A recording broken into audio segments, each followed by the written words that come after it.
What out of everything that John Stewart's been through though in the last 50 years.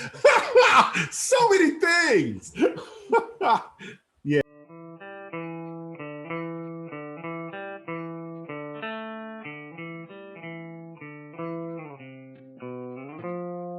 Welcome back to the Comics Cube, everyone. Today I am with the new ongoing writer of Green Lantern, Mr. Geoff Thorne. How are you? I am trying to get out of this stupid jacket. You want me to redo it? I can redo it. No. Let's have it all be real. It is raining in LA and it's cold and I'm happy with it, but sometimes I got too many layers on. I'm good. I'm happy. I'm good to go. I can't wait to have people see this nonsense we're bringing. It's been a hell of a year, but with that year comes the news that you are the next ongoing writer for Green Lantern, spinning out of a future state. Yeah. That was I won't say it was a surprise because by the time it was announced, obviously I also knew, but I did not go in with that with my intention. I was just pitching a sort of a discrete John Stewart story, and it sort of blew up into they're like, we like that, and we like this, and we like this other thing. How about you just run with it? And I was like, okay, that was just world building, but sure, let's go. So, I mean, if someone says, do you want to write Green Lantern? You don't say no. You have to say yes.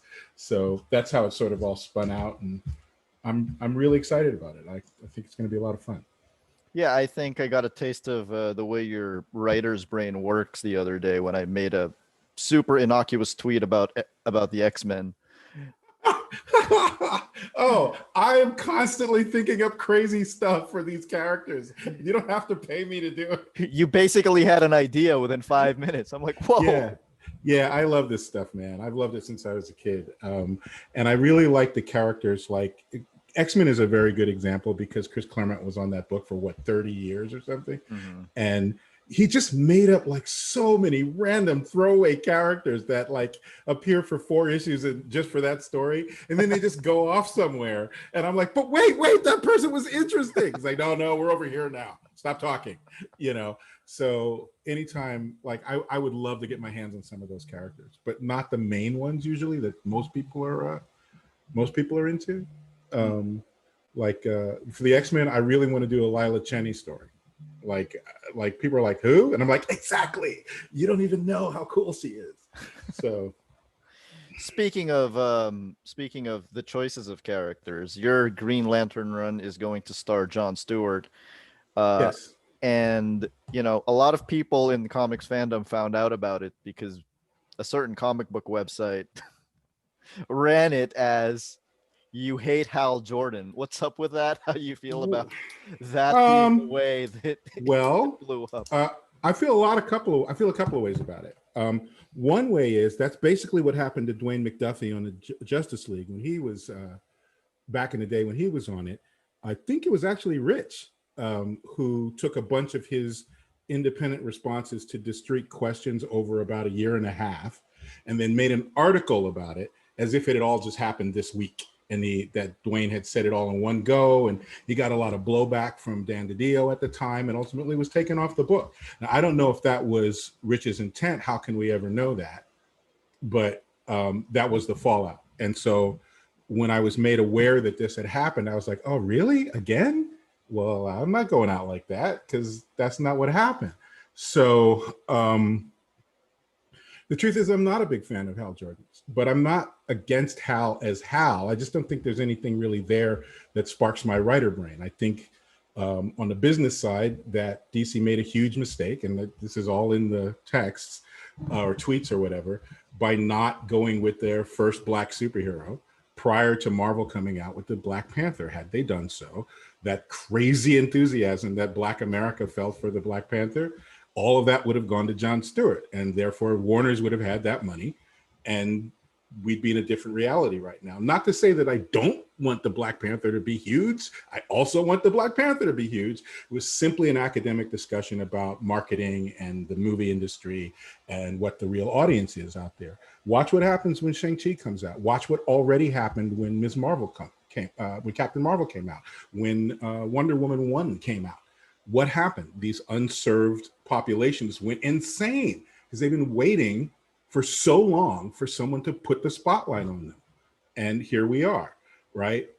So I feel that Warner's made an error when they had a perfect opportunity to do so, coming off the Justice League cartoon, to which was the biggest advertisement for the concept of Green Lantern that had ever occurred. Every week, more people saw John Stewart as Green Lantern than even knew what a Green Lantern was. So, so I just felt it was a business error. And when I pitched the story to Dan DiDio, the interesting thing about the way it got spun by that article was that I somehow came in to go after Hal Jordan, but Hal was never part of the pitch. It was never about Hal. It's not like I came in there to smack Hal around so that John can look great. John was going to, I can't tell you the details because I'm not allowed to, but it was just never included Hal. Hal was never part of this equation. And fans get negative really fast. Yeah, so my feeling about it really is, I'm just going to tell you the truth. You can believe it, you cannot believe it, but the book's going to come out and we'll see that I was telling the truth.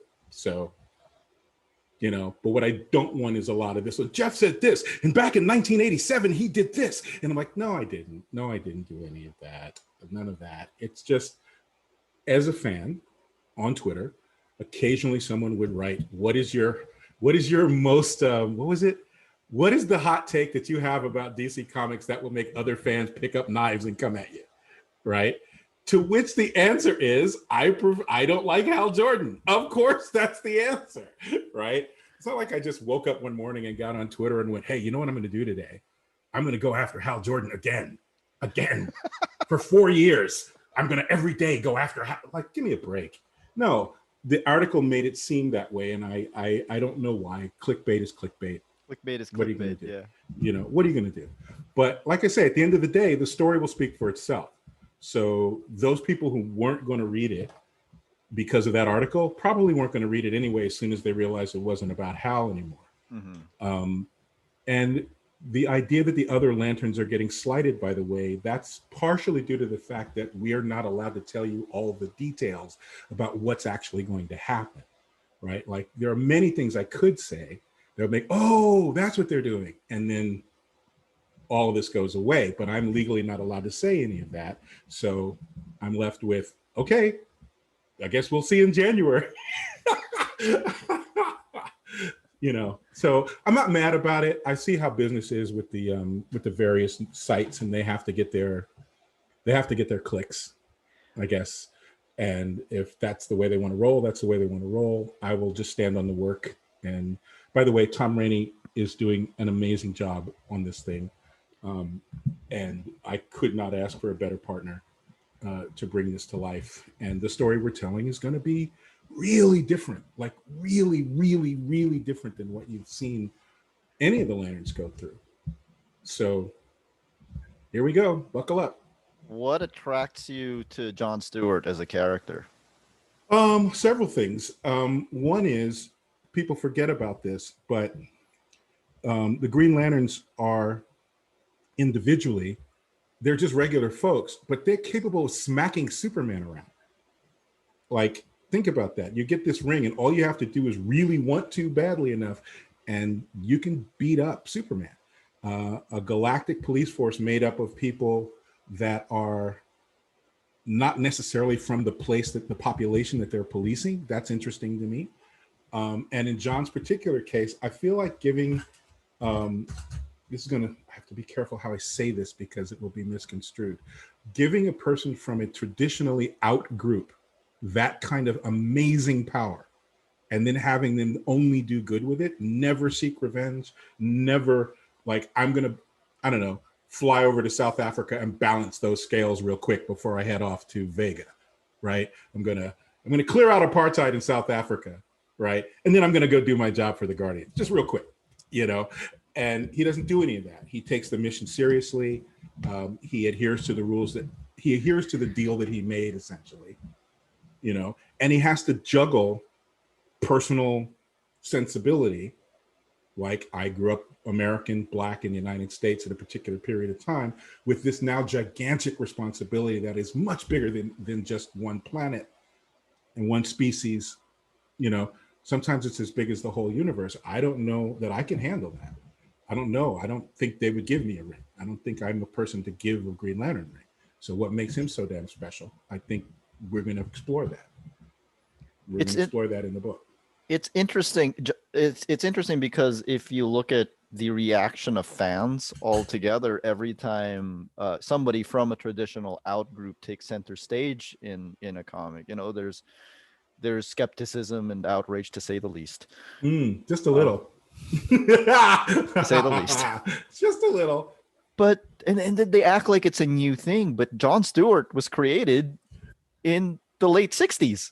Right, the 70s, early 70s. The early 70s, yeah. Yeah, exactly for that purpose, by the way. Exactly for that purpose. Realized, right, their editorial was like, wow, Marvel's really kicking our butt with this. Do we have any Black superheroes? Not really. We should probably make some, you know? Like, that's the actual history of why some of these characters were invented. But now it's really more about who's getting to tell the stories, right? It's not...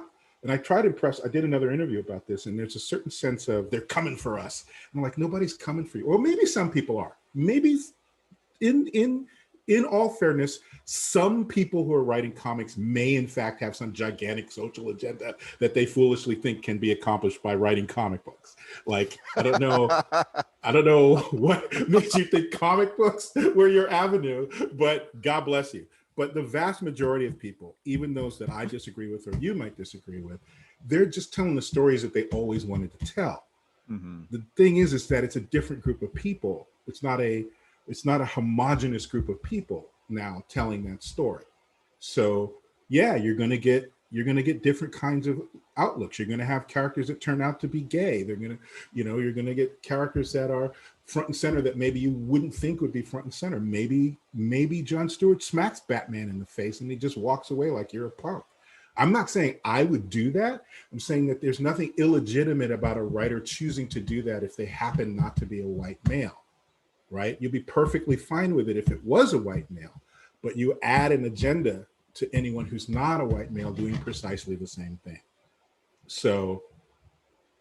Right, and legacy characters have been a part of comics since at least 1955. With, exactly that, right? With Barry Allen, absolutely. At least. Right. As soon as you bring in Flash of Two Worlds, and it's not, oh, we're just redoing the Flash. It's now this also exists at exactly the same time, right? All of a sudden, all bets are off, and all I have to say is about that kind of stuff, and I say this in my main job, which is in TV.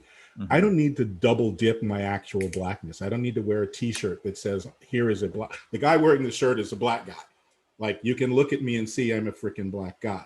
So everything I write is going to be filtered through my experience. I don't need to, oh, and by the way, the guy writing this is black, right? I don't have to put little asides. There's no little chibi floating next to my head, right? Going, Jeff's black. Did you notice he's black? That's all coming from the outside. Right. What I need to do is be honest about the filter that is bringing my experiences into the work that I do in comics or anywhere else. It's not specific to comics, it's anywhere. So, for instance, the Mosaic book that I did for Marvel, you know, the way it was marketed, and I talked about this in the other podcast, they made it seem to the public like, oh, black writer, main character is an ex-basketball player. Oh, that must be his secret identity. He's a basketball player by day, and at night he solves crimes, you know, and in the form of Mosaic. And I'm like, that is like literally nothing like what the book was meant to be. And he spends 4 pages in the first issue as a basketball player, and then this tragedy happens, and the rest of the thing is deconstructing his ridiculous, stupid life that he was living when he was a basketball star, right? But that's not how it was marketed, and that's not how it was received or anticipated. So the fans have a jaundiced eye, I think, or at least a very vocal segment of the fan community has a jaundiced eye when they see what they're not used to seeing as the brain behind the comic book, right? Mm-hmm. I think when you're an artist, if you're literally the illustrator, they're far more tolerant, because for whatever reason, and this may come off incorrectly to some people, but because it's not true, but perceptually, the artist is not considered to be the brains of the comic. They're considered to be like the front man of the band, right? They're the sexy one, right? But the brains of the comic is the writer, theoretically, right? Just like there never used to be black quarterbacks, because that was the brain position on a team. To see a woman or a non-white woman or non-white man or a person on the queer spectrum, and you know that they are writing a book. Oh, well, what's their agenda going to be? Why is there why is there an agenda? Why? Who said there was going to be an agenda here? Why can't I just write Wonder Woman? Maybe my agenda is I like Wonder Woman. Like, that's my big fat agenda. I'm going to tell a Wonder Woman story I've always wanted to tell. Like, whoa. You know? So, I mean, I don't know what we as the creators can really do about that. It is what it is out there. But what I don't want is to have a false narrative created before the work even shows up. Yeah. Right? Let the work show up. If you hate it, you hate it. That's the deal I make. Right? If you hate it, I'm the one who signed up. So I can't get mad if you read it and hate it. But like, let's all agree that it's coming out and maybe you should give it a shot. Yeah. What out of everything that John Stewart's been through though in the last 50 years. So many things. Yeah. Well, what? What do you think has been I mean, do you think he's been a consistent character all throughout? We've seen him being angry and then guilty and then a dark star for some reason. But yes, for some reason, we don't know. Who knows why that happened? No, I don't. But the good thing about comics is, and I try to do this regardless of what my personal fan like or dislike is. I call this, and you got to attribute it to me because I made it up. It's Moore's Law. When Alan Moore took over the Swamp Thing, there was if the internet had existed, the buzz would have been much bigger. Who's this British guy? He's going to take this beautiful thing from Bernie Wrightson and Lin Wayne. That's going to be, he's going to screw it up, right? Who's this guy I never heard of? He's going to screw it up. And the few interviews he did, he's like, look, the canon is the canon. I'm not going to come in here, right? And basically erase all these wonderful pieces of artwork that came before I showed up. Why would I do that? I'm going to make a bunch of changes, but everything that you read and liked is still true, right? And I consider that to be the rule. And I call it Moore's Law, because I hate when a new writer, even a really good one, comes in and goes, oh, it was just a dream, or any version of that. I hate that. So why would I do that? So all that stuff is still intact. Nothing's getting wiped away. But in terms of John, to get to your question, because he was created to be a token character, essentially, whether Adams and O'Neill think of him that way, he was created to fill an ethnic slot. He wasn't really created to be, right? Because we already had a Green Lantern. So over the years, with the exception of the Justice League cartoons, he's been B-team. So people use him as needed. He's a flavor, not the meal. Mm-hmm. And so whenever he shows up, he has the personality that's needed for the story, right? So with the exception of now, we can't mention Mosaic because of the craziness around the creator of Mosaic, but he's gone through a lot of ups and downs. It's okay. People should read your Mosaic instead. Yes, read my Mosaic. It's so sad when a creator turns bad because sometimes the work is great. But at any rate, he's been through so many ups and downs because of that, because of different writers going, okay, well, here's a supporting cast member. He needs to feel like this for my main player to react to that. right? He needs to have this reaction so that the real story can go on. That means that that's a lot for me to play with when he becomes the focus. That all becomes his actual character. All of that becomes John's character. Now, like, they didn't mean to establish John's character, but they have. So now I get to play with it. And that's what I'm doing. And out of all of that, which aspects of John's persona are you going to be drawing on the most in your run? His intelligence, his loyalty. I'm very much a believer that it's not the suit, it's the person in the suit.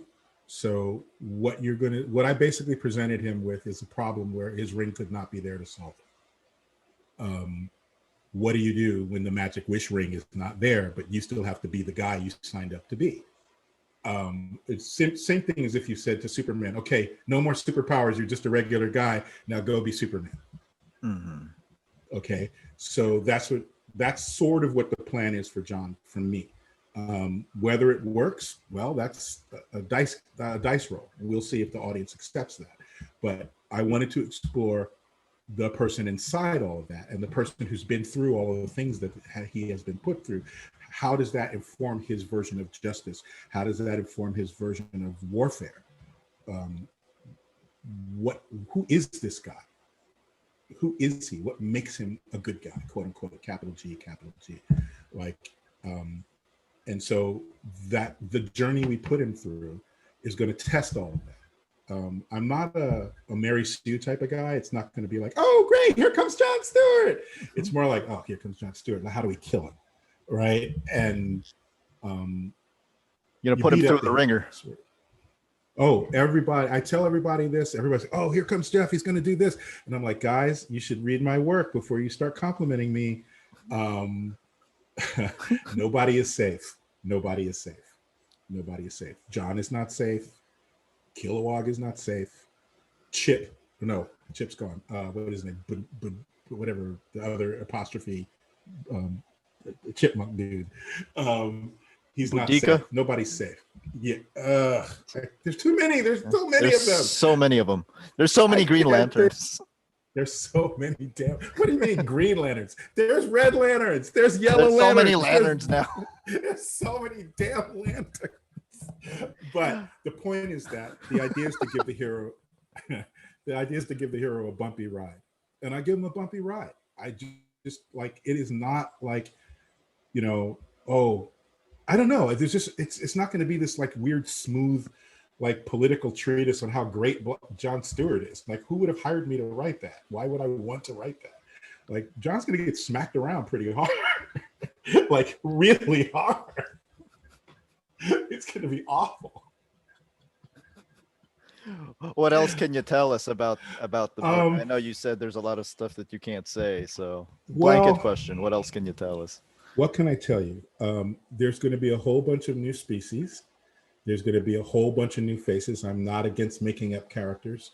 I don't care, like, not like giant, like, I don't know. Like, I'm not making them up just to make them up, but as needed. Mm-hmm. Like, he's in a different part. It's in the release. So I can say this. They go to a different part of space that is not under Guardian jurisdiction and never has been. Guardians don't really know what's going on in there. And so a large number of Green Lanterns are basically sent out there to sort of map and make diplomatic overtures, and basically see, hey, do you guys want some Green Lanterns out here? We got a bunch right here in the car, and some things happen and they get stuck out there, and they get stuck out there without their rings. And what do we do? This climate is not what you're used to in DC space stories. Mm-hmm. These people are not little softies. I've been telling people the energy of this is more like Fury Road than it is like anything you've seen before in a Green Lantern story. I'm standing by that.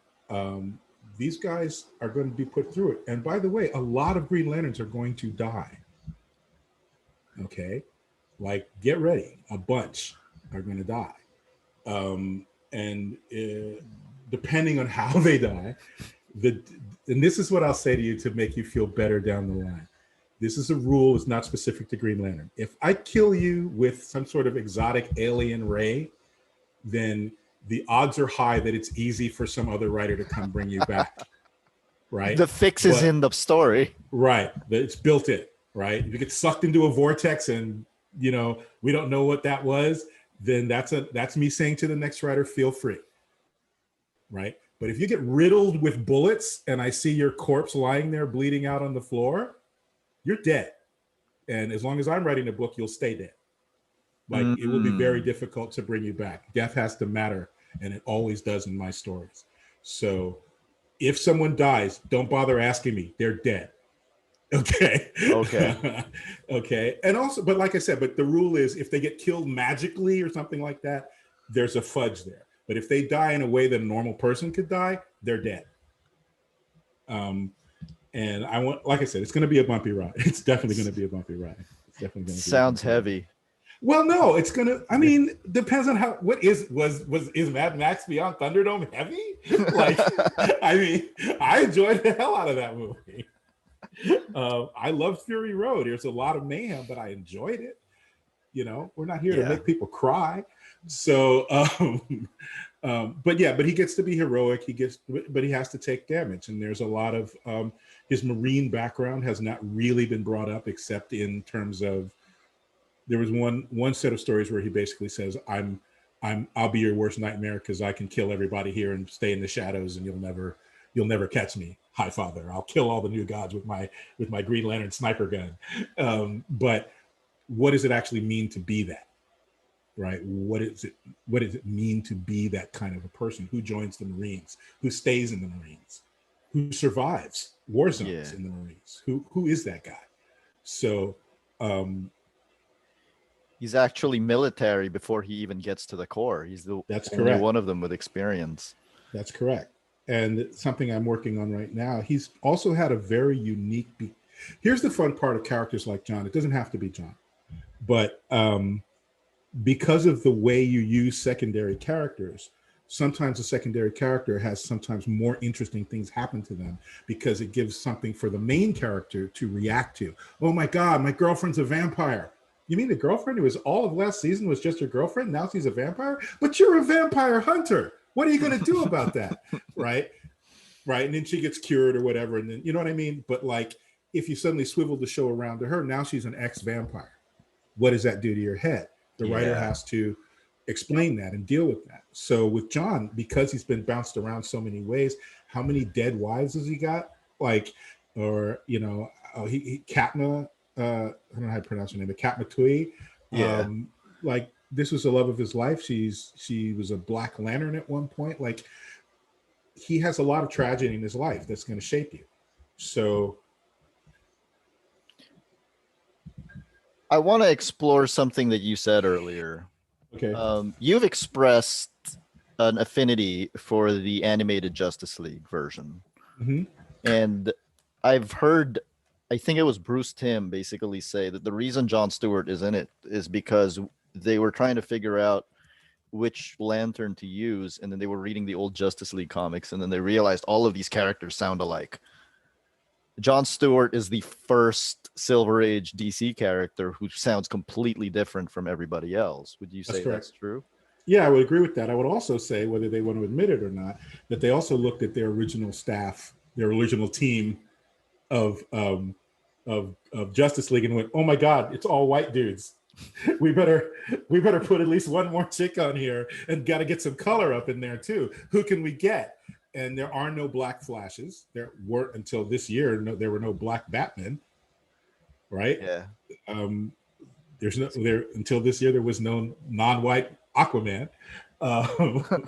So, I mean, what choice do you have except to grab the black Green Lantern, right, and throw in a hot girl? And that's what they did. He did have a different kind of voice. He wasn't just a truth and justice type guy. He was much more, as you pointed out, more militaristic in his outlook some of the time. He was not quite as rough as Batman, but sometimes it's cut from a similar cloth, like there's right, there's wrong, and that's it. There's no nuance here. Let's just get them, that kind of thing. But I also think it's fun because he was also one of the least defined. So they could do more with his character because, like Clark has Lois, right? You can't do love stories that don't involve Lois because it's Clark Kent. Whereas they could pair up John with either Hawker or Vixen or anyone else. Like he had 3 girlfriends in the course of the 2 series, Yeah. right? Nobody else had any kind of love interest, right? So I mean, this is what I mean though, because he's a secondary character who is largely ill defined or non-defined. It meant from a writing point of view, he's the most interesting to write, or one of the more interesting characters to write, because you get to fill in those blanks. As a fan, of comics, and as somebody who was working in Hollywood at the time, how did it feel to see like John Stewart featured so prominently in such a prominent cartoon? This I can tell you, and this is part of why I said that DC made an error, or Warner's, I should say, made an error with the not keeping him in that role through once they'd established that. What you saw happen with the Black Panther film, the small version of that is what happened throughout. Like people were losing their minds about this. Oh my God, look at this, something that maybe a lot of white fans would have thought of as innocuous. They, I know there was some grumbling, like, why did they choose one of the other Green Lanterns when Hal is sitting right there? Like, they could have chosen Guy. I mean, I guess we dodged a bullet. They could have chosen Guy, right? But you know what I mean? Like, or they could have chosen Kyle, because Kyle and Wally, I think he was around at that time, right? Yeah. They could have done that. That's absolutely true. But what I think is that they underestimate the longing to be allowed to be allowed to play with some of these toys, to be allowed in some of these arenas. So this huge, like, oh my God, that's invisible. But from where I was sitting, people were going crazy. They're like, did you see who they put in as Green Lantern? I was getting calls from literally around the world, right? From adult people going, did you check out that cartoon? Of course I checked. Of all of us, I'm the one who watches the cartoons. Of course I checked it out. Yes, I saw. I've been reading the press before it came out. You're late, But yeah, it was a big deal, and it would have been that big a deal on a much bigger scale had that been the movie version. Now I'm going to ask you the same question. How did it feel? But as a writer, seeing that, how did it feel? Well, do you feel barriers were being broken down, or? Animation is an interesting universe. It's changed quite a bit since then, like a lot since then. But at the time, there were lots of kinds of segregation in animation. Really? Yes. That's interesting. Get a female animator on here, an animation writer or an actual animator. Let's ask them a little bit about the history of animation from their point of view. Writers that were not male were relegated to girly type stories for the most part. You may find 1 or 2 who got to do what they used to call boys' adventure. So that was a segregation. If you're a girl, you can't write trucks and G.I. Joe if you're a girl. What do they know about it? And I don't know anything about trucks. Dude, I got friends who live and die in the Transformers. I couldn't tell you 2 things about the damn Transformers, except that my friend writes one and then I go watch it and I go, oh, that was really cool. I have no idea why they're mad at each other, right? Yeah, so there were no Black superheroes in general have been played for laughs if they'd appeared at all in that medium. And it's not, by the way, it's not just Black superheroes. Like if you look at the Challenge of the Super Friends TV show, you see basically the superheroes and then stereotypes on parade, right? And it's like maybe they were doing their best, right? Maybe the writers, that was the best they could do in 1971 or whatever the hell it was. But the other side of it is maybe they did that under protest. Maybe they had been told by their network, you must add some people to this ridiculously white roster. They looked at the comics and they didn't exist, so they made up a bunch under protest. All right, fine. You can have, what was it? Was it just called Samurai? Like, yeah, it was just called Samurai. Like that was the best you could do? Good God. Oh my God. At least choose a God name or something. Like, good Lord. What about Apache Chief? Apache, that's his superhero name. By day, he's Jeff Redfeather, but at night, he's the Apache Chief. What? Come on. Give me a break with that. And so and by the way, they could have been doing their best. Let's give them the benefit of the doubt. Let's not say that it was under protest and trying to be whatever it was, but it also didn't have access or connection to, or really too much of an inkling of who out there is watching this. I get you. Right? Yeah. I think if we give them every benefit of the doubt, the best you can give them is they did not know. Mm-hmm. Right? So for me, watching it, Static Shock came out prior to this. That was more of a milestone to me. Haha, milestone. See what I did there? And because it was a superhero show focused on a Black kid with no apologies, no joke. There was no like, aha, wink, wink, but it's really silly. There was none of that, right? Produced by Black creators as well. Exactly, right?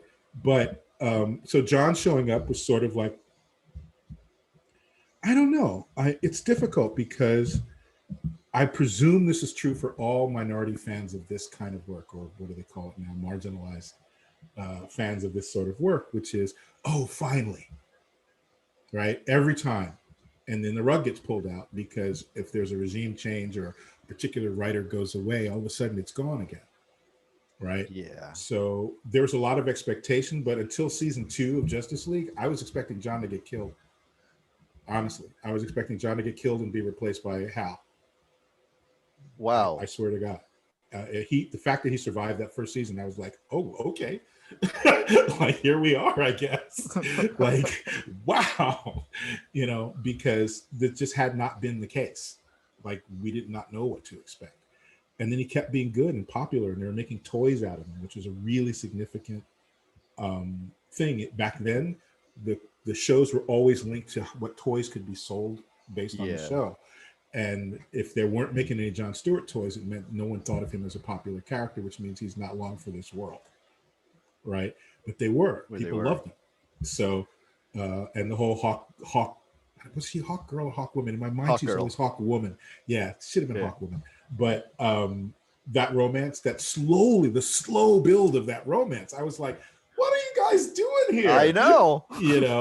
So they had a lot of freedom, and I think that was earned by Tim and Dini coming off of the Superman and Batman shows, that those shows had been more adult overall, at least for the medium, for cartoons. They had become much more adult, much more like comic books, frankly, than they had been pointed at like 8-year-olds prior to that. So it gave Justice League, and certainly Justice League Unlimited, room to do certain things and to have certain kinds of discussions and kill people on occasion. Like, well, I mean, you don't see the body, but there's no way anyone survived that, So I was hopeful, but cautiously hopeful. And then after season 1 completed and he came back, I was very excited. And like you said, in the show, he had 3 girlfriends. Yep. Well, one was dead off screen, but yes, he well, no, she wasn't. We got to see her. We got to see Kat. Yeah. So he did. He got to have 3 love interests. He got to have 2 ladies fighting over him, sort of, even though they ended up laughing at him. And also, you got to see him. Like, I mean, we could do a whole show just on Justice League, and it makes it seem like that's where all the information comes from. But actually, the version of John that I'm writing is not that guy.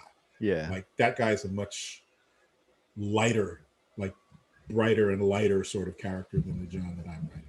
Actually, that leads into my next question, which is, what are the differences between writing for comics and writing for animation? Because it does feel like what is considered at a certain, appropriate for a certain age level in comics is for a higher age level in animation. Actually, it's the opposite. I would say, at least until the other way around. Sorry. Yeah, flip it. Yeah. Well, I always say this. There's very little difference for me when I'm writing animation. Obviously, when I'm writing animation versus live action, obviously you can, aside from, if you're not on cable, you can't swear so much and you can't show explicit sex. Mm-hmm. Other than that, it's basically just what any grown-up might see on a given day. right? Like, plus it's Mission Impossible or whatever. Like the conversations are grown up conversations. The issues are grown up issues. Animation, obviously, in America anyway, is pointed at children. It isn't like anime where you can do anything. Just say, okay, this one's for kids, but this one's X-rated. Like there's none of that in American animation, right? So I would say the differences have to be in terms of self-censoring in a way. Like you can't do too many double entendres because then it stops being a double entendre. You don't want to pretend like you're writing for grown-ups, But on the other side of that, there's a difference between writing for kids, which is a specific thing, and writing all ages, which is a completely other specific thing. So writing for the Black Panther show that I was the showrunner on, that was an all ages show. So we got to do a lot that, like, we killed people. We had sort of complex relationships between characters. Our main characters lied to each other on a regular basis. Like they did things that grown-ups do, right? What we did not do is explicitly show blood. No one was shot in the face or anything. No swearing, nothing like that. So those kind of concerns, which frankly, in a comic, you could push that envelope pretty far, because it's been edged further. Basically, every decade, somebody pushes it. So now we're here in 2021 almost, and you can get away with a lot. Didn't we show Batman and Catwoman having sex on a roof at one point recently? Yeah, we did. Which I was like, what are we doing this for? Why are we doing this? But so for me, there's not much difference except what I can get away with. Yeah. My approach is identical. How much of the scene we show is different. Or what angle you tell the artist. Like if you see a gunshot and I know you got killed, in a comic I might show you getting killed, right? In an animated piece, an American animated piece, I might see the gunshot, but you'd be off screen. You wouldn't even hear the body fall. You'd just hear the gunshot and then cut to something else, right? In terms of this John Stewart book, though, we already had a couple of shots where Tom drew what I wrote. And we got it like, guys, can we tone this down a little bit? And I was like, you all read it. He just drew what I wrote. It's like, yeah, we've been meaning to talk to you about that, Jeff. So I'm not kidding. You better go watch Fury Road again. The feedback should probably get to Tom before he starts drawing it. Yeah, maybe you should tell him to tone it down before and then have me get mad. Like, why did they not have blood shooting out of their eyes? That's a very specific plot point. Like, it isn't. But drawing is time consuming. Yeah, like, oh my God. No, Tom is great. He is great. By the way, I think we've given Tom 3 notes in 60 pages of art or something. Oh, wow. Like that. I mean, he's come to play, and the notes that and then when he turns a note around, it's not even the next day. It's within hours. You think Tom Raney's underrated? I do. I mean, they were like, who do you want on this book? And I was like, well, do you guys have a list of approved? I don't know. I don't know how it works. At Marvel, they assign me people. And I was happy. I was always happy. It was not like they gave me the scrub team or anything. Mikari Randolph and Amelia Lopez are amazing. But I did not know who to ask for or whether that was an option at that time. But with DC, they asked me. Like, I gave them a list. Tom was at the top of it. And I was like, as a fan, I was like, would he even bother? He's never heard of me. Like, would he even do it? And they're like, no, he's excited. He wants to. And I was like, oh, well, hell yeah, let's go. And it's been a perfect. The John Stewart design is really him. Yeah. I mean, I had an idea of like, what I said to him was, here's the environment, right? Here's how it's going to play out. Here's the kind of tools and technology he's going to be messing around with. And here's what he doesn't have, right? And then basically, I think that day or the next morning, we got like huge number of pencil drawings of various versions of John Stewart. Like various versions of this new John Stewart we're going to show. And I was just like, holy crap with this guy, like they're all great. How do we choose? Like, just send us one. We would have been happy, or I would have anyway. I don't know what the editorial would have been. but I was like, number 4? Like, they're all like, which one should I choose? Like, so very much a partner in that regard.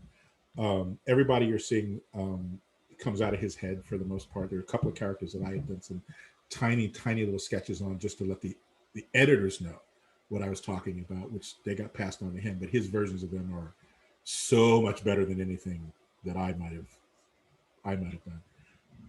I just feel like, yeah, he's underrated. The short answer is, yeah, he's underrated. I've loved him since Stormwatch. I own every comic he's ever drawn. Like, I can't believe I'm getting to work with this guy. Yeah, I'm glad he's getting work on such a prominent book right now, because like he was actually one of the artists who drew one of the first comics I ever bought. It was a Silver Surfer issue where Silver Surfer and Thanos turned into knights. Yeah, he's great. Some illusion thing, and it was great. Yeah. It was incredible, and I was like, where is this guy? Well, he's not getting more work. I don't know. I honestly don't know. I'm genuinely surprised when any of these big time, what I think of as like big time pros, anytime any of them wants to do anything with me, I am like, oh, okay, whatever you'd like to do, sir. Like have a ball. You know, I feel bad for Tom in this regard, though. This first thing, normally you like to gear up to something, but the way Future State is set up, when DC said, let's do Future State, I was still in the mapping out the arc of the first. I don't even think there was a Green Lantern book planned, like with me as the central writer on it. I was just mapping out this arc, and they're like, "Hey, can you do us we're going to do this Future State thing. Can you write a couple of issues for that?" And I was like, "What the hell is Future State?" And they're like, "Well, we're going to flash forward. Basically, we're going to jump forward, however many years we decide for these books." Right? I'm like, holy crap, what? You know, like, all right. And we'd like you to do that with the John story. And I was like, okay, but you understand that it starts here in a very familiar space, but very quickly ends up over here. So the further forward we jump, the less recognizable, right, it will be to long-term Green Lantern fans. New fans won't care because they won't have anything to compare it to. Right. But old school guys are going to split on it because what the hell am I looking at? You know, but they're like, we trust you to do it. Just choose a piece of the story that you think is really interesting. And I was like, oh, okay. So what you're going to see is basically, it's rough. And it's a part of the story where things are pretty bleak. We've already lost a bunch of people at this point in the story. And we're down to the hardest, the toughest, the ones who really can survive this new environment are the ones in this story. And it's rough. It starts rough. It throws you right in the middle of it. Like there's somebody put they released like the first 3 pages. Yeah. And they're in the middle of a planetary evacuation against a group of people that really like to cut up their enemies and stab them. And they don't do a lot of shooting. They're like, we're here for the blood. Like, and here are these poor lanterns and a couple of allies trying to get these people off this planet, you know, and that's the middle of the arc. It is so much worse than that afterward. It's interesting that you're talking about shaking things up for fans, and like how newer fans and long-term fans would react differently. I was just watching Brian Michael Bendis talking about Stan Lee, and he was saying that Stan Lee was the one who was telling them to shake things up over at Marvel. And he actually even said, if I kept running Marvel, it would be unrecognizable to long-term fans by now. Sure, exactly. Because yes, and it's certainly not. Oh my God. Comic book fandom has become so factionalized and so tribalized that anything I say is going to get spun.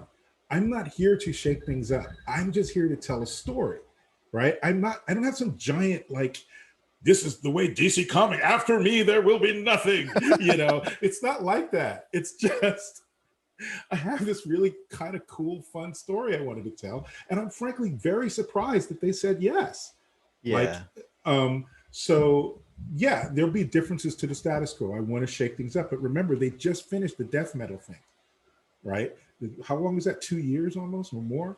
And they sort of reshuffled the cosmic deck at DC. That's not going away. So I pitched them a story without knowing any of these things, which now my story has to fit. Like it's not like I don't know how to describe it, but it isn't like, oh, here's the keys to my brand new Porsche. Go drive the Porsche, do anything you want with it. Right? Hmm. It isn't like that. It's like, yeah, you can drive the Porsche, but you can only drive it in the neighborhood. And if you get it up above 70, I'm going to know. Right? And then you won't get to drive the Porsche anymore, ever. In fact, you won't be allowed at the house, you know? So I had to take this story that was, off by itself in a bubble, and now it has to fit into this much larger, not storyline, but like the way that they've reshuffled the DC universe post death metal. Well, that's going to have ripple effects, and some of those ripple effects are going to be in the Green Lantern book. Things that happen in one of the Superman books, things that happen in Legion of Superheroes, Hmm. things that happen in Justice League. All of these things are going to have like books I don't even read. I had to go check to make sure. I have to keep checking. Like, okay, well, what's the status of so and so after event X? Are these two people still in the same position after event Y? Like, I don't know. I'm not up to speed on everything that's going on in the Flash. I'm not following Wonder Woman right now, so I don't know every detail, every nuanced detail. That's There's what just not enough editorials do. time in the day, right? Yeah, and also interest. Like, just because you're a comic book fan doesn't mean you're a fan of every comic, right? Right. Like, I love Catwoman, not such a big fan of Batman, Me but there'd too. be no Catwoman without Batman. Like, but I don't really follow Batman. I don't have anything against Batman. Batman fans, God bless them, but I just don't care. Now, Nightwing, I'll follow some Nightwing, right? But That's so you see looking what I like a mean? good. That's looking like a good new title too. Huh? Oh my Yeah. God, I cannot wait for that. Oh my God. But this is my point. Like, this what you said is right. There's so much going on out there in just this one comic book universe that you really need editorial. You really need them to be the sort of institutional memory, or at least global memory, if not institutional, where you can ask questions like, I'm about to do X. What was the status of this planet before I got a hold of it? Or they've shuffled the deck so many times, I'm not even sometimes sure what's still in continuity, right? Yeah. Like, did this event still occur? I know it did before Infinite Crisis, but did Doomsday Clock change this? Is this still real? Can I use this, or I know. could I ignore it? And then they have to scramble and figure it out for me because I don't know, you know. Plus, with the future state thing, it's not as coordinated as I think some people are thinking, in the sense that the editors all know what's going on, obviously. But my book, I have no idea what's going on in Swamp Thing. When that book comes out, I'm going to dive on it like everybody else. I have no idea what's going on with Justice League or Yara Floor. I have literally no clue. No more than any person just reading the press does. And when these books drop, or I guess they may send me a package at some point with the books in them. Maybe, I don't know, but I just don't know. Some of my friends are writing. One of my friends is writing the Mr. Miracle story, and one of my friends is writing the Outsider story. And ironically, a guy I worked with is writing one of the other Green Lantern stories in the Future State Green Lantern. I don't even know what his story is except what the press says in the Future State Green Lantern book. So it's difficult. How is the whole editorial coordination working out? I mean, DC's gone through a regime change recently. Mm-hmm. Mm-hmm. I would say on my end, well, one, I have nothing to compare it to, but I have to say from my side, it's been pretty smooth. Mike Cotton is great. Um, he's been with me for pretty much since the beginning, since um, Dan was out about 2 weeks after he hired me, after they bought the story. I wasn't even technically hired. They just bought the story pitch, which is like a written thing, and you send it, and it's like, okay, here's a contract for this. There was no guarantee I would even have ended up being the guy writing it after Dan left, or that they would ever do anything with it. Like, they just bought it, they own it, they could have done whatever or nothing. Like, it wasn't that much money. I'm sure there's a discussion about, do we even need to do this? And then Mike came in, and we've been working together ever since. He has got a very good knowledge of at least this little section of the DCU. You know, I mean, I don't know that he doesn't have a comprehensive knowledge. I just don't need to know from what I'm doing. And he seems genuinely happy when I throw something at him that he did not know about. Right. So, like, being a comic book fan for as long as I have, occasionally I'll be like, well, then I'll do this. And they're like, what is that? And I'm like, oh, I remember, you're millennials. You don't you don't know about that. Okay. Well, back in the old days of 1978, when I was 8, this happened. Um, so, and they're like, oh, yeah, do that. That's cool. I have a whole subplot where they were like, wait, what? And I was like, yeah. Like, did you make that up? And I'm like, no, why would I make that up? No. And they're like, we're gonna check. And they did, and they're like, holy crap. And I was like, yup. They're like, go do that. So that's the fun part too, is anyway, no, I mean, it's been sad for them. You can tell they feel it when, you know, the axe dropped twice while I've been there. And you definitely can feel it from them. Their friends are being fired. But in terms of working with them, I perceive no disruption whatsoever. It's just been smooth sailing. Moving on to something else you're doing for DC, you're doing a Vixen story for the new anthology, Truth and Justice. Yeah, man. How's that What the going? hell? And will she date John Stewart as a fan of the Justice League cartoon?